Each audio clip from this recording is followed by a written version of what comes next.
रघुवंश भूषण चरित यह नर कहीं सुनहि जगावहीं।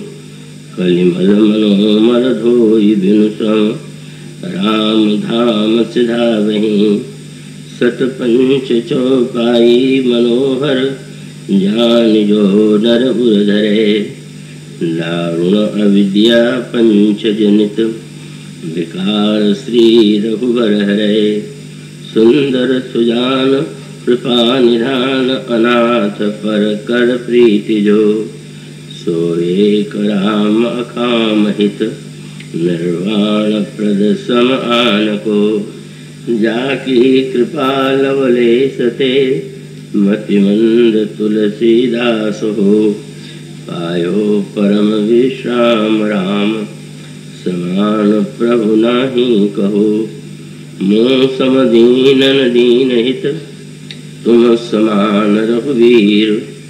अस विचार रघुवंशमणि हरहु विषम भववीर। काम ही नारी प्यारी जिमि लोभी प्रिय जिमि दाम। तिमि रघुनाथ निरंतर प्रिय लागहु मोहि राम।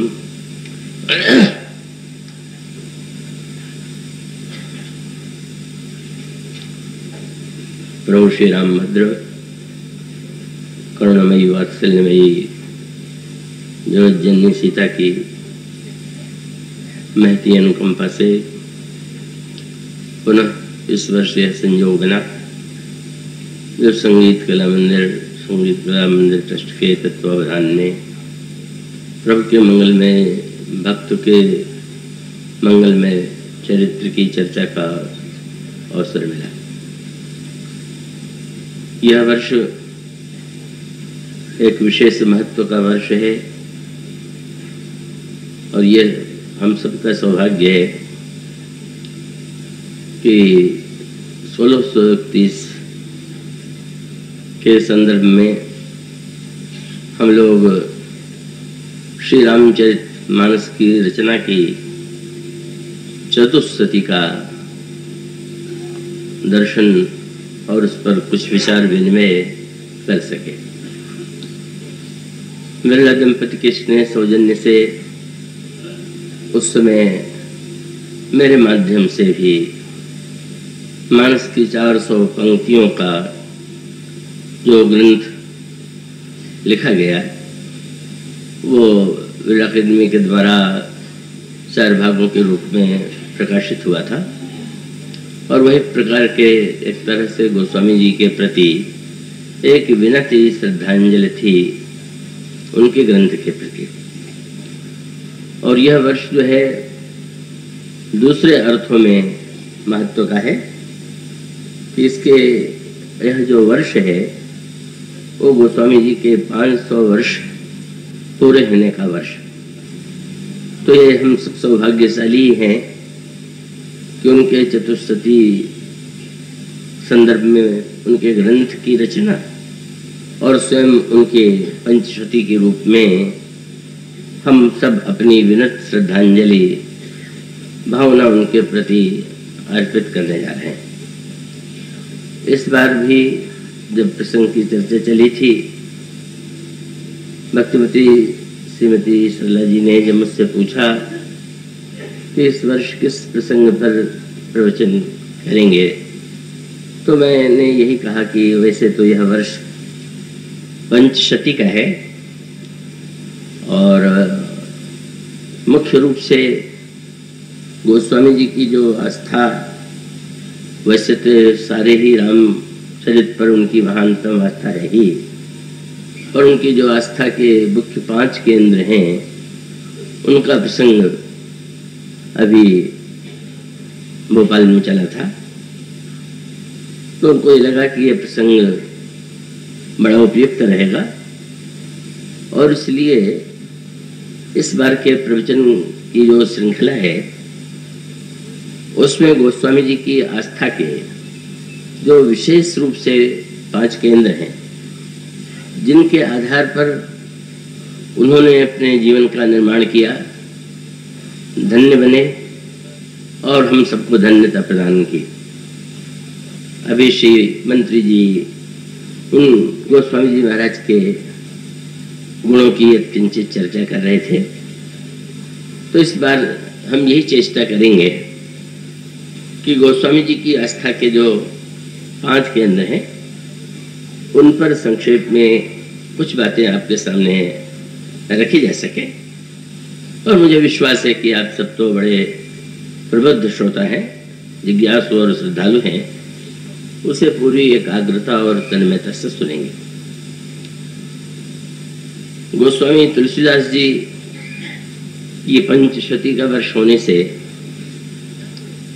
देश के विभिन्न भागों में आयोजन मेरे माध्यम से या अन्य रूपों में किए जा रहे हैं, पर अभी मुझे यहीं पर पहुंच करके लखनऊ विश्वविद्यालय का एक आमंत्रण मिला और वो आमंत्रण बड़ा अनोखा था। वो आमंत्रण था, वो एक विवाद का जो विषय है उसमें विद्वानों का शास्त्रार्थ होगा, और मुझे भी यह कह करके बुलाया गया कि मैं तो उसमें अवश्य आऊं। विवाद का विषय क्या है कि गोस्वामी जी की जन्मभूमि कौन सी है, उनके जन्म स्थान को लेकर के विवाद है। कुछ लोग ये मानते हैं कि पश्चिमी उत्तर प्रदेश में जो एटा जिला है, सोरो है, वहां गोस्वामी जी का जन्म हुआ। कुछ लोगों का आग्रह है कि नहीं, बांदा जिले में जो राजापुर नाम का स्थान है वहां पर उनका जन्म हुआ।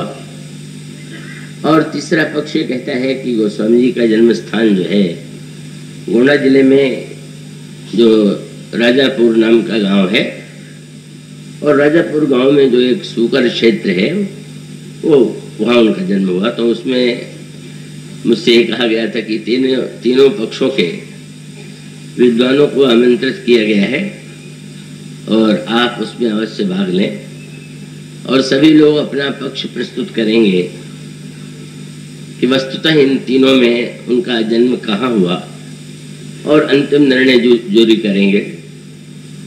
मुझे आश्चर्य भी हुआ, थोड़ी हंसी भी आई, थोड़ा दुख भी हुआ। वस्तुतः गोस्वामी जी का जन्म यदि राजापुर में हुआ जैसी जनश्रुति है, तो ये आप तो जानते हैं कि गोस्वामी जी ने अपने समग्र ग्रंथों में कहीं भी राजापुर का नाम नहीं लिया। तो ये तो स्पष्ट ही है कि राजापुर उनकी स्मृति में ऐसे रूप में नहीं है कि जिसका स्मरण करना वे आवश्यक समझते हैं।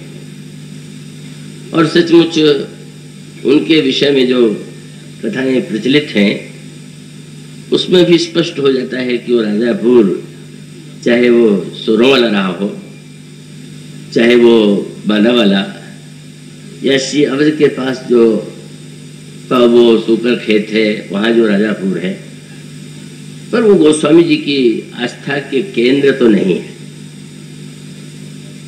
मैं इस बार अयोध्या में, कुछ अयोध्या में रहने का स्थान बनने का एक विधान बन गया। तो इस वर्ष मैं जब वहाँ था तो वहाँ के संतों ने आग्रह किया कि ये जो राजापुर अयोध्या के पास है वहाँ चले। और वो उनका कथन ये था कि अयोध्या की जो संत परंपरा है, संत करुणानिधि जी प्रथम रामायण के टीकाकार थे, उन्होंने ये अयोध्या के पास जो गोंडा जिले में राजापुर और सूकर खेत है उसी को स्वीकार किया। और आज प्रचार के कारण वो आज दूसरे स्थानों के प्रति लोगों का ध्यान जाता है का इस राजापुर के प्रति दे। मेरे मन में तो कोई इच्छा नहीं थी। और मैं आपको बता दूं कि प्रभु की कृपा से चित्रकूट में प्रतिवर्ष जाता हूँ, पर वहां से थोड़ी ही दूर पर राजापुर में कभी नहीं गया। न जाने के पीछे कोई राजापुर से द्वेष नहीं है। मुझे तो ऐसा लगता है कि गोस्वामी जी के जीवन पर यदि विचार करें तो उस भूगोल की दृष्टि से तो उनकी आस्था के जो केंद्र हैं वो तो मुख्य 3 ही हैं। चित्रकूट, अयोध्या और काशी, वही मानस की रचना या अन्य जो अनुभूतियां हैं उनसे जुड़े हुए। और इन नगरों का नाम उन्होंने बड़ी श्रद्धा से लिखा। चित्रकूट की महिमा, काशी की महिमा, अयोध्या की महिमा उनके ग्रंथों में आपको बार बार पढ़ने को मिलेगी। और वो महिमा और वो जो उनकी महिमा का गायन है वो बड़ी भक्ति भावना और श्रद्धा से भरा हुआ। तो मुझे तो सदा से यही लगा कि मेरे लिए तो जिन तुलसीदास जी की मैं पूजा करता हूँ उनका जन्म स्थान तो चित्रकूट है। भौगोलिक अर्थों में नहीं, जहाँ नए तुलसीदास का जन्म हुआ, जहाँ उन्होंने प्रभु श्री राम भद्र का दर्शन पाया, उससे बढ़कर के उनके लिए कौन सी भूमि हो सकती है। पर आजकल इस प्रकार के शोध करने की एक प्रवृत्ति पाई जाती है और कुछ ऐसा विचित्र संजोग बना कि जब वहाँ के कई संतों ने कहा तो मुझे जाना पड़ा। गया, यात्रा पर पहुंचा तो मुझे आश्चर्य तब हुआ कि जिन संत को पता था कि उस राजापुर में कभी नहीं गया हूं, उन्होंने इसी को तर्क बना करके कहा कि देखिए ये जो है उस राजापुर नहीं गए कभी और यहाँ आए इसलिए असली राजापुर यही है। मुझे तो बड़ा आश्चर्य हुआ। वो तो एक संकोच के कारण में गया हुआ था, लेकिन वो एक तर्क बन गया और वो एक विनोद का प्रसंग भी बना। पर वो ये था कि योजना थी कि वहाँ जाएंगे और भोजन के समय तक लौट आएंगे। विलम्ब हो गया, भोजन का समय व्यतीत हो गया और वहाँ पर संजोग ऐसा कि वहाँ के लोगों ने भोजन आदि की कोई व्यवस्था नहीं की थी। तो मुझे जब बोलना था तो मैंने विनोद में कहा कि भाई उन्होंने जो तर्क किया है वो तो वो जाने, पर मुझे लगता यह है कि असली राजापुर यही है। क्यों? मैंने कहा यहाँ पर तुलसीदास जी को भिक्षा नहीं मिलती थी, सदा भूखे रहे और आप लोगों ने भी मुझे भूखे रखा, तो निश्चित रूप से आप लोग राजापुर के निवासी होने के लिए अधिकारी है। इसका तात्पर्य इतना है कि अगर गोस्वामी जी का जन्म किसी राजापुर नाम के गांव में हुआ भी तो उनका तो वहां पर इतना अपमान, अनादर और इतना कष्टकारी जीवन था कि उसका वर्णन अन्य लोगों ने जो किया है वो तो भले जो कुछ हो, पर स्वयं उनके ग्रंथ में राजापुर का नाम लिए बिना भी जब वे यह बताते हैं कि वे कितने अभागे थे, कितना बड़ा उनका दुर्भाग्य था और प्रभु ने उनको अपनी कृपा देकर कैसा धन्य बना दिया, तो उस समय उन्होंने जो वर्णन अपने विषय में किया है वो तो सचमुच पढ़ करके हृदय करुणा से विगलित हो जाता है। गोस्वामी जी कहते हैं कवितावली रामायण में, मेरा जन्म ऐसे परिवार में हुआ जो अभावग्रस्त था, दरिद्र था, पर ये तो कोई बात नहीं है। सबसे बड़ा दुर्भाग्य मेरे साथ ये जुड़ा जो शायद ही किसी बालक के साथ जुड़ता हो। बालक के प्रति सबसे अधिक स्नेह और ममता तो माता पिता में होती है, उनका वात्सल्य तो अगाध होता है। लेकिन गोस्वामी जी ने अपने ग्रंथ में यह लिखा कि मैं वह अभागा बालक जिसको जन्म लेते ही पिता ने छोड़ दिया, माता को बाध्य किया गया मुझे छोड़ने के लिए। ये स्वीकृति गोस्वामी जी अनेक प्रसंगों में देते हैं। वे कहते हैं कवितावली रामायण में, माता पिता जग जाई तजो विधि न लिखो कछु भाल भलाई। उस बालक के दुर्भाग्य की कल्पना कीजिए। वे कहते हैं कि जिसके ज्योतिषी पिता ने और ऐसे अंधविश्वासी ज्योतिषी, पढ़ के आश्चर्य होता है, क्या ऐसे भी अविवेकी व्यक्ति हो सकते हैं? पर होते होंगे। उन्होंने बालक के जन्म के होते ही सबसे पहले जन्मपत्र बना डाला, ज्योतिषी थे, और उसके द्वारा उनको ऐसा लगा कि यह बालक तो अत्यंत अभागा है, बड़ा दुर्भाग्यशाली, और यदि हम इसको छोड़ नहीं देंगे तो मेरी मृत्यु हो जाएगी। और वो सचमुच उतने कठोर और निर्दय पिता कि जिन्होंने ज्योतिष का वह उपयोग जो ज्योतिष का विषय नहीं है। ज्योतिष का अभिप्राय ये नहीं है कि कोई अमंगल या अशुभ के रूप में यदि है तो उसको विनष्ट कर दिया जाए, उसका त्याग कर दिया जाए, पर ऐसे मूढ़ाग्रही होते हैं, कम होते हैं, पर वे थे। तो अब आप कल्पना कीजिए कि चाहे वो जिस राजापुर में जन्म हुआ हो, जहां पर गोस्वामी जी के जन्म लेते ही पिता ने ये मां से कहा हो कि इस बालक को छोड़ देना होगा, दासी को देना होगा, वो भले ही पाले, और तब गोस्वामी जी का वो उस दासी को दे दिए गए माता पिता, वो तो मृत्यु से नहीं बचे। क्या पिता की मृत्यु भी बहुत शीघ्र हो गई। मृत्यु से बचने के लिए उन्होंने छोड़ा, लेकिन मृत्यु ने उनको नहीं छोड़ा, और वो मृत्यु उनकी हुई, माता की मृत्यु हुई। और कहा जाता है कि पालन करने वाली जो दासी थी उसकी भी मृत्यु हो गई। और तब तो पूरी तरह से यह प्रामाणिक रूप से माना गया कि ये सचमुच बालक कितना अभागा है, कि वो अभागा बालक जिसके माता पिता की मृत्यु हो गई हो, पालन करने वाले दासी की मृत्यु हो गई हो, उससे बढ़कर के दो अभागा कौन हो। और तब गोस्वामी जी ने लिखा है कि जहां तहां उनकी बाल्यावस्था में जो दरिद्रता थी वो इस सीमा तक थी कि वो थोड़े से बड़े होने पर जिसके द्वार पर भी चले जाते थे अभावग्रस्त बालक के रूप में, तो वो देखते ही उनको सूख जाता था वो व्यक्ति कि अभागे बालक का मुंह सवेरे सवेरे देख लिया, पता नहीं कैसा दिन बीतेगा। आजकल भी होता है कि अगर दिन बुरा बीते तो लोगों के मुंह से वाक्य निकलता है, पता नहीं किसका मुंह देख करके उठे थे। मानो ये मान लिया गया कि मेरे मुंह में तो कोई कमी नहीं है, दूसरे के मुंह देखने से ही कुछ बुरा हुआ होगा, इसीलिए हम ये कहते हैं कि पता नहीं किसका मुख देखा। तो गोस्वामी जी के विषय में तो निश्चित रूप से ये प्रसिद्ध ही था। और वह अभागा बालक जिसकी पंचशती मना रहे हैं, उस बालक के जन्म के समय तो बाजे भी नहीं बजे। गोस्वामी जी ने कहा कैसा वो मेरा दुर्भाग्य मूलक क्षण था, बाजनो मन बाजो कछु भयो परिताप ताप जननी जनक, जिसके जन्म लेने से माता पिता को कष्ट हुआ हो, तो वो मैं अभागा तुलसीदास।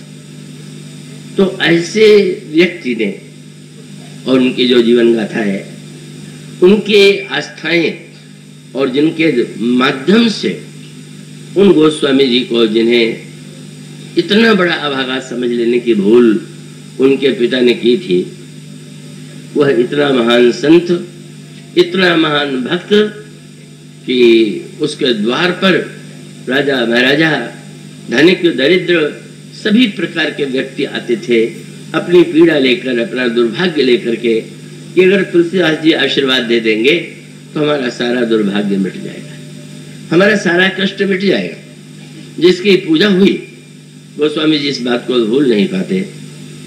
वो कहते हैं, उनके ग्रंथों में आप देखेंगे कि वे अपना जो वर्णन करते हैं वो माता पिता का नाम नहीं है, उसमें जन्म लेने वाले स्थान का नाम नहीं है, लेकिन वो स्मरण अवश्य करते हैं उन पुराने दिनों की।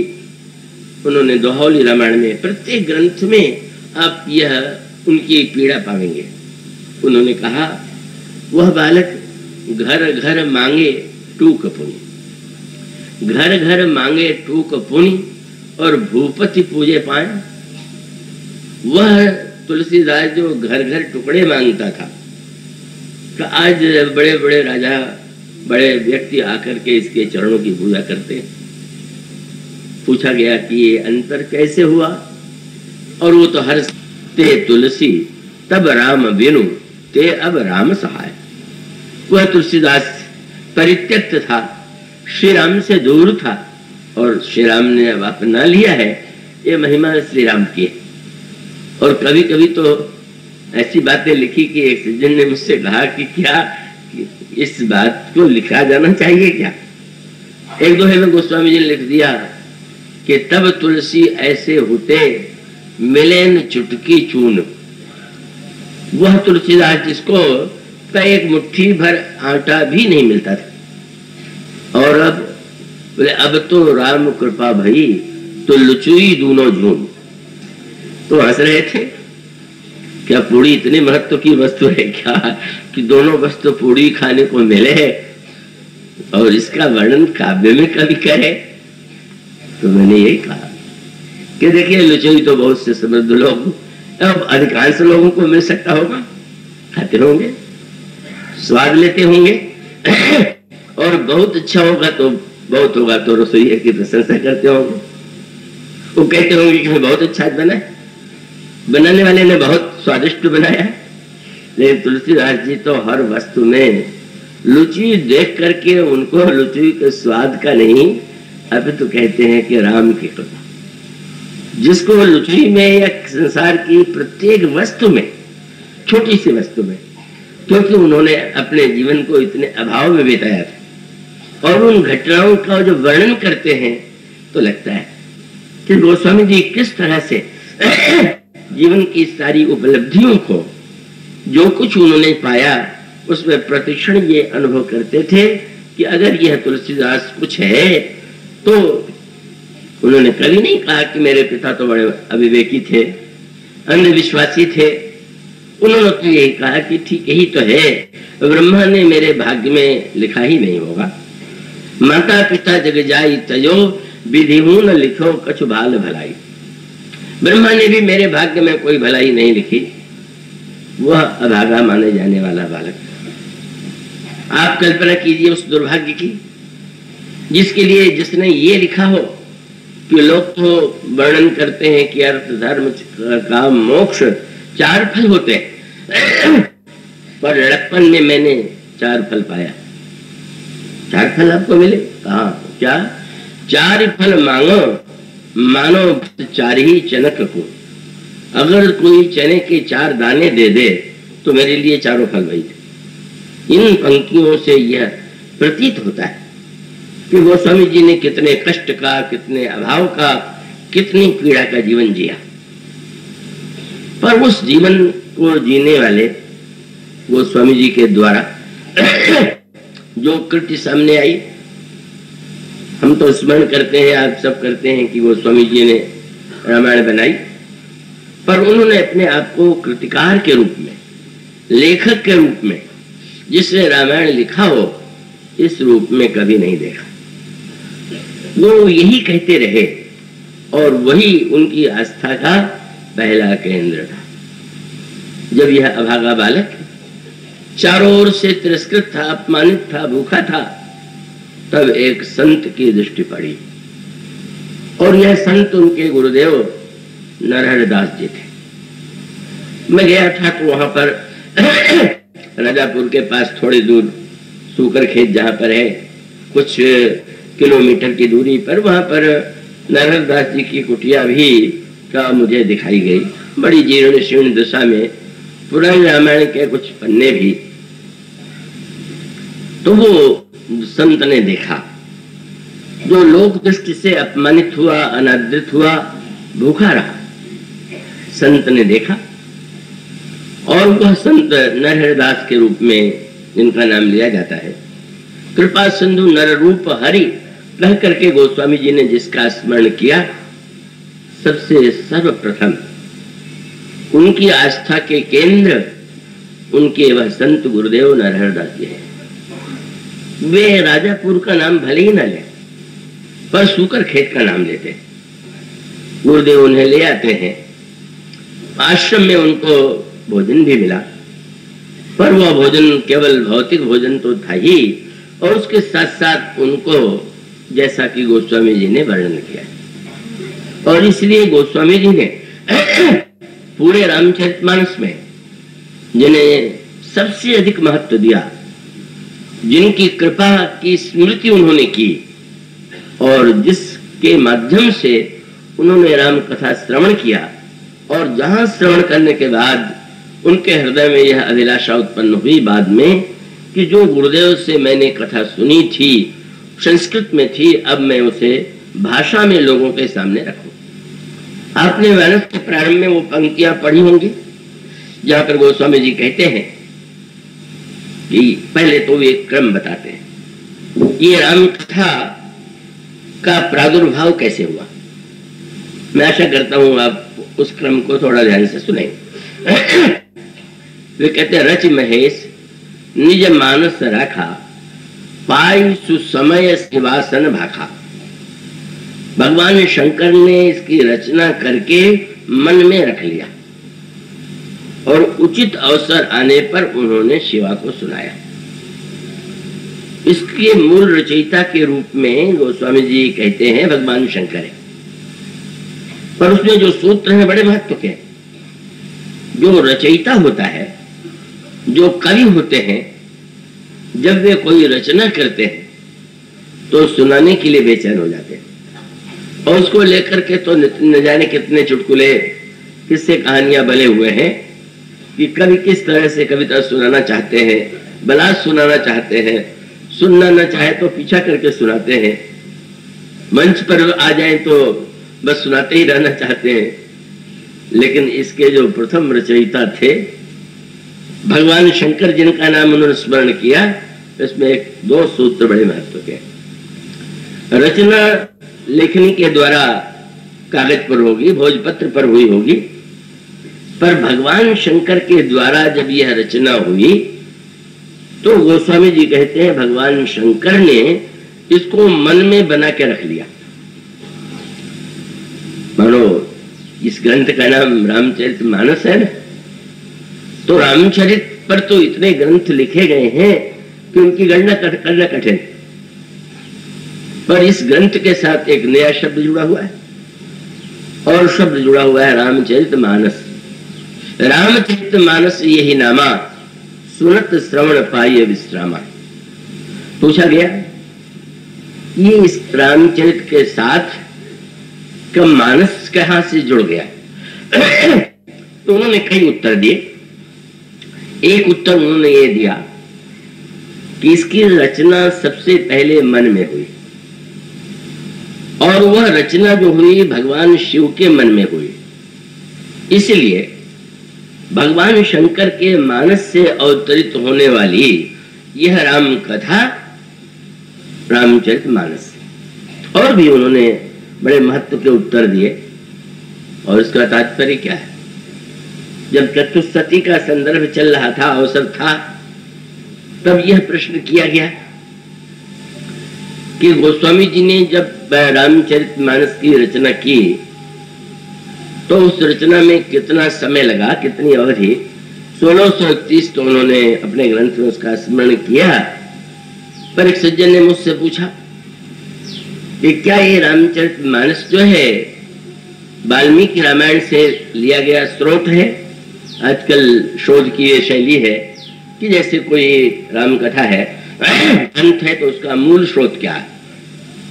तो महर्षि वाल्मीकि की रचना वंदनीय और सर्वश्रेष्ठ रचना श्री राम के विषय में रही है, तो इसलिए स्वाभाविक रूप से ध्यान जाता है कि गोस्वामी जी ने जो रचना की वो शायद कब महर्षि वाल्मीकि के रामायण के माध्यम से की। किंतु गोस्वामी जी ऐसा नहीं मानते और गोस्वामी जी ये कहते हैं कि इसके रचयिता महर्षि वाल्मीकि नहीं, इसकी रचयिता भगवान शंकर है। और ये बड़े महत्व का सूत्र है। महर्षि वाल्मीकि की रचना अद्भुत है, विलक्षण है और उसकी जितनी महिमा कही जाए कम है। गोस्वामी जी ने स्वयं महर्षि वाल्मीकि की वंदना करते हुए कहा, बंदो मुखपद कंज कृपा सिंधु नर रूपहारी। दोनों ने वंदना करते हुए कहा, मुनि वाल्मीकि की मैं वंदना करता हूँ, रामायण जहि निर्मय सखर सकोमल मंजु दोष रहित दूषण सहित। मैं उन आदि कवि की वंदना करता हूँ जिनके रामायण में खर और दूषण को छोड़ करके, खर कठोर को भी कहते हैं, उनसे पूछा गया कि वाल्मीकि रामायण में कहीं कठोरता है कि नहीं? तो उन्होंने कहा अगर कठोरता ढूंढे तो उसमें खर नाम का जो राक्षस आया हुआ है उतनी कठोरता। और काव्य में दोष होते हैं तो कोई दोष है कि नहीं? तो उनका इतना निर्दोष ग्रंथ है कि अगर दोष ढूंढने चले तो दूषण का नाम ही है, इतना दिव्य ग्रंथ है। तो रामायण के निर्माता वाल्मीकि के प्रति तो उनकी अगाध श्रद्धा उनके इस वाक्यों से प्रकट होती है, किंतु उनके रचना के स्रोत महर्षि वाल्मीकि नहीं है। तो महर्षि वाल्मीकि के स्थान पर वो स्पष्ट प्रारंभ में भी कर देते हैं और राम कथा के अंत में भी कर देते हैं, यत् पूर्वम कविना कृतम सुकविना श्री शंभुना दुर्गमम। अब अंतर वाल्मीकि में और शंकर में जो है वो बड़े महत्व का अंतर है। महर्षि वाल्मीकि ने रचना जो की वो लेखनी से किया, भोजपत्र पर लिख करके किया, पर भगवान शंकर ने यह रचना अपने हृदय में किया, मन में किया। और महर्षि वाल्मीकि की रचना का जो स्रोत था एक लौकिक घटना थी। आप सबने उसे सुना होगा कि वो महर्षि वाल्मीकि बैठे हुए थे नदी के किनारे और दो पक्षी क्रौंच और क्रौंची, एक वधिक बहेलिया आता है, बाण चलाता है और क्रौंच पर बाण चला देता है, वो क्रौंच मर जाता है। तो क्रौंची का जो विलाप होता है, करुणा, उसे सुनते हैं महर्षि और उनके हृदय में करुणा का उदय होता है। कितना निर्दय है यह क्रौंच जिसने क्रौंची का वध किया। और तब उनके मुंह से जो पंक्ति निकली उसी को कहते हैं कि संसार की सबसे पहली कविता वही थी। आदिकवि वाल्मीकि जो के मुंह से उसमें वाक्य निकला, मां निषाद प्रतिष्ठा स्तम अगम शाश्वती समा। अरे निषाद, तो श्रेष्ठ लोगों के रूप समाज में कभी सम्मान नहीं पा सकता, निंदा का पात्र तू बनेगा जिसने इतनी निर्दयता पूर्वक क्रौंच का वध करके क्रौंची को दुखी कर दिया। पर यह बात के गद्य में नहीं था, एक नई पद्धति में था। और तब महर्षि वाल्मीकि को आश्चर्य हुआ कि ये तो कोई नई विधि से ये वाक्य निकला। तो मानो महर्षि वाल्मीकि ने संसार की एक घटना को देखा और देख करके करुणा का उदय हुआ और करुणा से काव्य का सृजन हुआ। और तब स्वाभाविक है कि उनको लगा कि अब इस जो विधा का नया जन्म हुआ है इसका सदुपयोग क्या है। उसी समय देवर्षि नारद आते हैं और देवर्षि नारद से महर्षि वाल्मीकि ने पूछा, क्योंकि ये नए काव्य की विधा आई है, तो उन्होंने कहा कि महाराज इस प्रकार से कविता का प्राकट्य हुआ है, मैं ये जानना चाहता हूं कि इस समय संसार में कोई ऐसा महापुरुष है क्या कि जो समस्त गुणों से युक्त हो। और उनका तात्पर्य था कि इतने गुण जिसमें हो उसके लिए उसके चरित्र का वर्णन मैं इस विधि से करूं। कुन्वस्मिन् सांप्रतम लोके गुणवान वीर्यवान धर्मस्य कृतज्ञश्च सूरवाको दृढ़व्रतः। और बड़े गुण पूछे और फिर देवर्षि नारद ने भगवान श्री राम का नाम लिया और ये कहा कि इस समय क्योंकि महर्षि वाल्मीकि श्री राम के तत्कालीन हैं, ऐसा माना जाता है। वाल्मीकि और श्री राम के मिलन का वर्णन भी आप मानस में पाते हैं। तो महर्षि वाल्मीकि समकालीन है और फिर श्री राम के गुणों का सूत्र जो है देवर्षि नारद उन्हें देते हैं, जिनमें समुद्र के समान गंभीरता है, आकाश के समान विशालता है और समस्त गुणों में जो अद्वितीय है वह एकमात्र श्री राम। और तब महर्षि वाल्मीकि ने उस सूत्र को ध्यान में रख करके भगवान राम के चरित्र की वह दिव्य रचना की जो काव्य की सबसे प्रथम रचना है और जो अपने आप में महानतम कृति है। पर यह जो श्री रामचरितमानस जिसे हम और आप गोस्वामी जी के माध्यम से पाते हैं, वह रचना किसी भौतिक कारण से उसकी सृष्टि नहीं हुई, किसी भौतिक विधा के कारण नहीं हुई, बल्कि एक अनोखी बात है।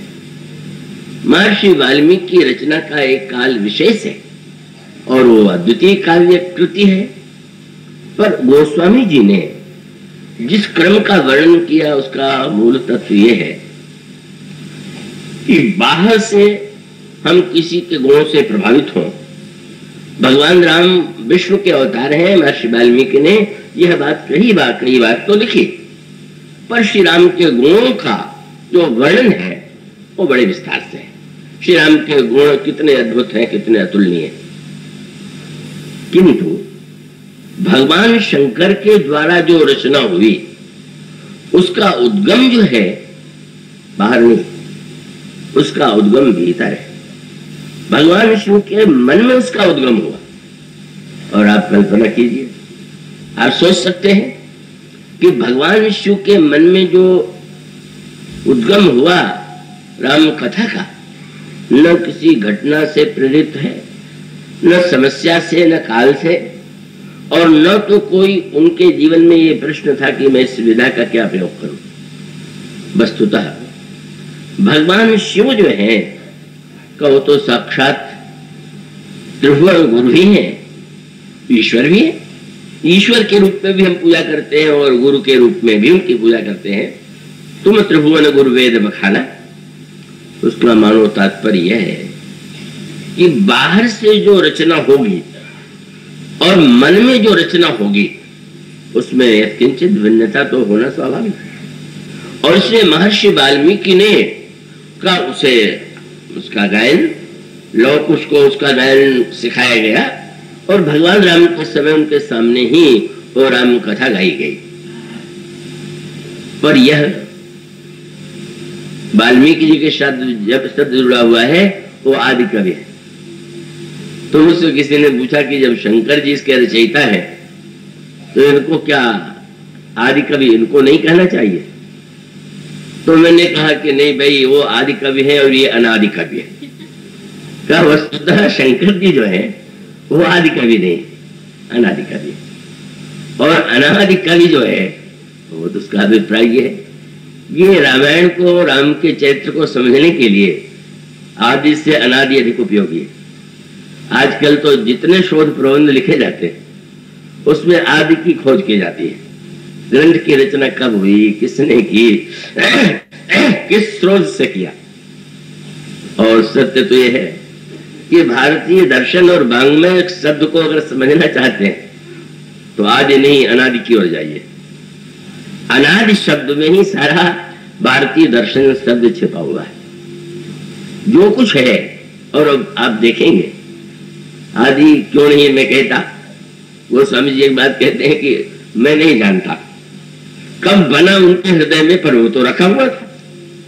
और उसका अभिप्राय यह है कि रचयिता का जो यह वर्णन है वो दूसरे के संदर्भ से नहीं, उनके ही हृदय में उसका आनंद वो स्वयं ही लेते हैं। और उसके पश्चात एक मीठी बात, अब गोस्वामी जी जिस क्रम का वर्णन करते हैं उसको कहते हैं कि बनाया तो सुनाया क्यों नहीं। तो दो शब्द लिख, पाय सो समय शिवासन भाठा। भगवान शंकर को उसे सुनाने योग्य कोई अधिकारी नहीं मिला।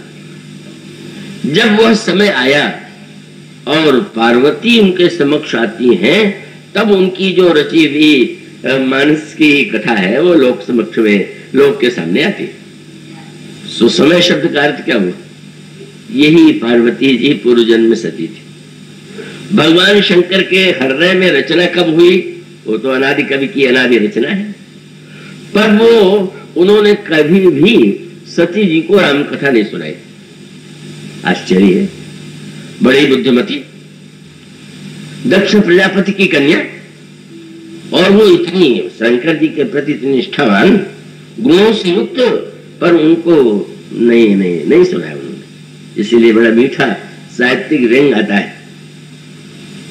भगवान शंकर कथा सुनाते सुनाते कहने लगे, धन्य सती पावन मति तोड़ी, रघुबर चरित रघुपति चरण प्रीत नहीं थोड़ी। और पार्वती जी ने भी जब भगवान शंकर के विषय में जिज्ञासा किया तो उन्होंने भी बड़ा मीठा व्यंग्यात्मक शब्द शंकर जी के समक्ष निवेदन किया, प्रणाम किया। बट वृक्ष की छाया में भगवान शंकर बैठे हुए हैं और बिल्कुल अकेले, कोई शिष्य भी गण भी उनके साथ नहीं।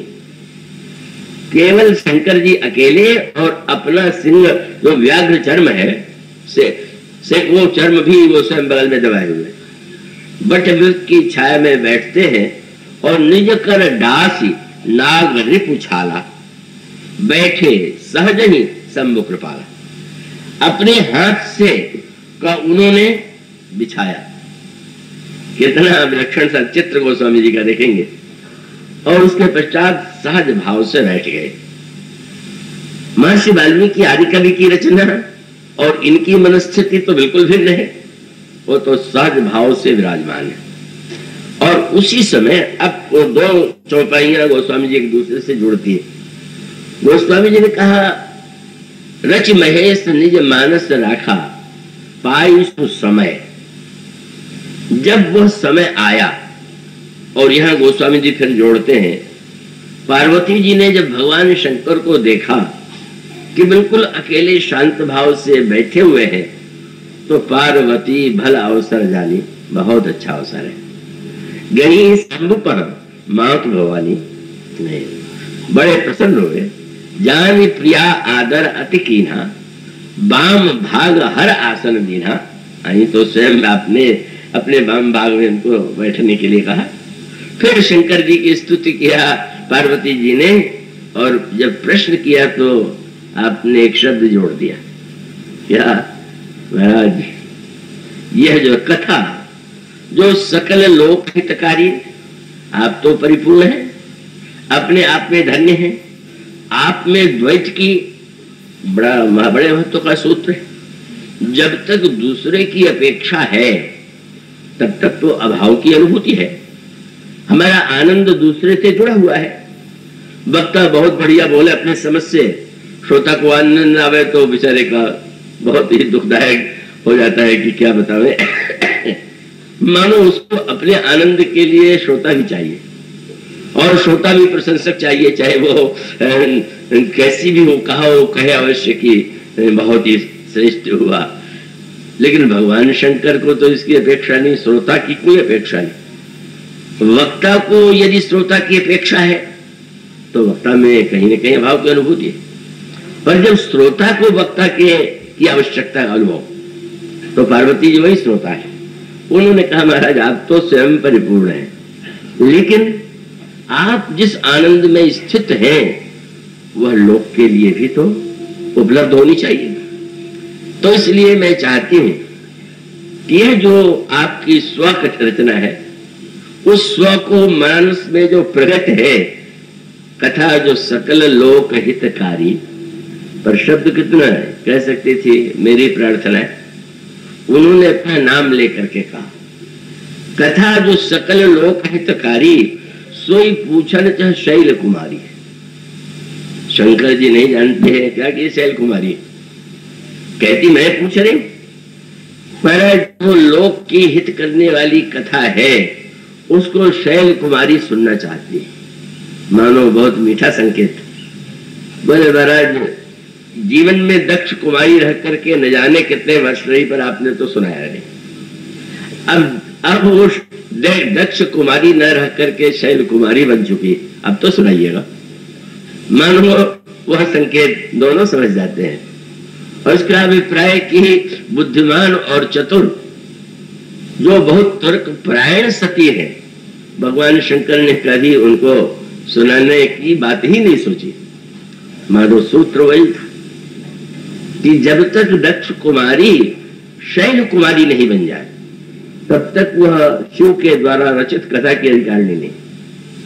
इसका अर्थ है कि जो बुद्धि केवल तर्क से, अपनी बुद्धिमानी से नहीं, और वह मूल सूत्र वही है, आप सब जानते हैं। पार्वती जी मूर्तिमती श्रद्धा है, और उसका अभिप्राय यह है कि जब तक बुद्धि बुद्धि मात्र है तब तक वह शिव की कथा का रसामृत पान करने का अधिकार उसे नहीं। जब वह बुद्धि बुद्धि न रह करके श्रद्धा के रूप में परिणित हो जाए, और बुद्धि को श्रद्धा बनने में इतना समय लगता है, वो जो तथाकथित श्रद्धालु शब्द है वो तो बड़ा सस्ता हो गया आजकल, तो बड़े श्रद्धालु हैं और वो उनकी इनके प्रति श्रद्धा है, पर श्रद्धा शब्द तो इतना कठिन है, कि उसके लिए कितनी लंबी यात्रा सती के जीवन की हुई और किन किन स्थितियों में जाने के बाद कितना कष्ट, कितना संशय, कितनी पीड़ा, कितनी समस्याओं के साथ जो है वो तब कहीं जाकर के अधिकारिणी बनती हैं हिमांचल की पुत्री।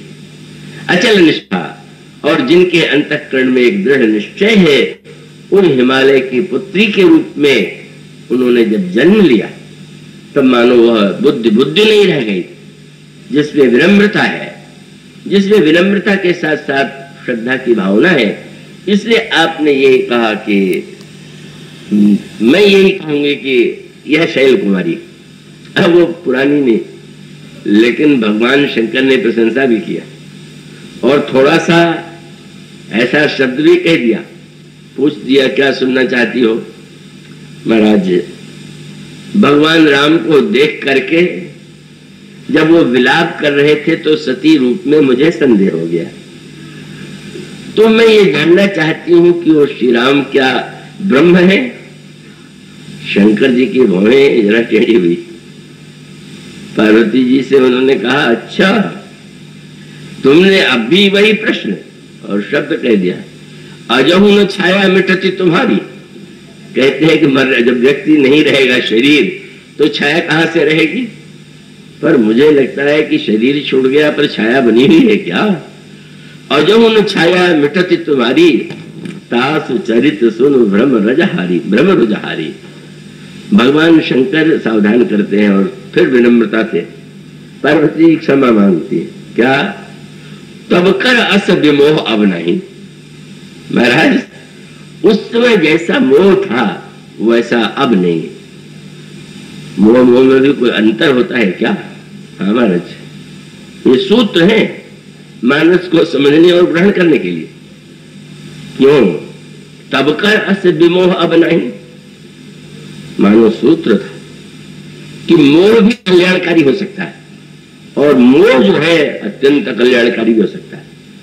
और उसका सूत्र वही गीता के प्रारंभ में अर्जुन क्या मोहग्रस्त नहीं, स्वयं क्या उन्होंने मोह स्वीकार नहीं किया। रामायण के युद्ध में क्या विभीषण जो है श्री राम से लड़ने के लिए देखते हैं, जब प्रभु रावण की ओर बढ़ रहे हैं तो क्या उनके हृदय में मोह उत्पन्न नहीं हुआ। पर उसका सूत्र ये और वो यही है जो उन्होंने कहा। अंतर क्या है, बोले अंतर ये है महाराज कि उस समय का विमोह ऐसा था कि आपने तो बड़ी कृपा किया, अपनी बनाई रामायण नहीं सुनाई, पर मुझे सुनाने के लिए आप ले गए दंडकारण्य में। भगवान शंकर जो है तो जो रचयिता होता अपने ही सुनाना चाहता है, पर शंकर जी ने निर्णय किया कि मैं राम कथा सुनने जाऊंगा। सती से कहा कि मैं दंडकारण्य जा रहा हूं। सती जी ने कहा मैं भी साथ में चलूंगी। भगवान शंकर लेकर के गए। लेकर के जाने के बाद जब महर्षि अगस्त ने स्वागत किया, पूजा की और पूछा कि मैं क्या सेवा करूं, तो उन्होंने कहा हम राम कथा सुनने के लिए आए। राम कथा सुनने के लिए आए हैं तो धन्य हूं मैं, आपको मैं क्या सुनाऊंगा, लेकिन आप कह रहे हैं तो मैं सुनाता हूं। और जब सुनाने लगे तो सती जी ने सुना ही नहीं। वो स्वामी जी कहते हैं कि भगवान शंकर राम कथा मुनिवर्य बखानी, सुनी महेश परम सुख मानी। दो ही तो श्रोता, एक सुन रहा और दूसरा सुन नहीं रहा। मानो सती जी क्या कहती है, उस समय मोहग्रस्त इतनी थी कि कथा सुनना ही अच्छा नहीं लगा। और अब अंतर है क्या, बोले तब कर अस विमोह अब नहीं। क्यों, बोले राम कथा पर रुचि मनमाई। मोहग्रस्त व्यक्ति अगर अपने ही को बुद्धिमान मान ले और दूसरे को सुनना ही न चाहे तो मोह नष्ट ही नहीं होगा। पर अगर किसी के हृदय में मोह हो, अर्जुन के हृदय में मोह हुआ, मोह का उन्होंने भगवान के सामने अपना वर्णन कर दिया। महाराज मैं सचमुच इस समय धर्म सम्मूढ़ चेता, मैं इसमें निर्णय करने में असमर्थ हूं, मेरी बुद्धि असमर्थ है, इसलिए कृपा करके आप शिष्य से हम शादिमाम त्वं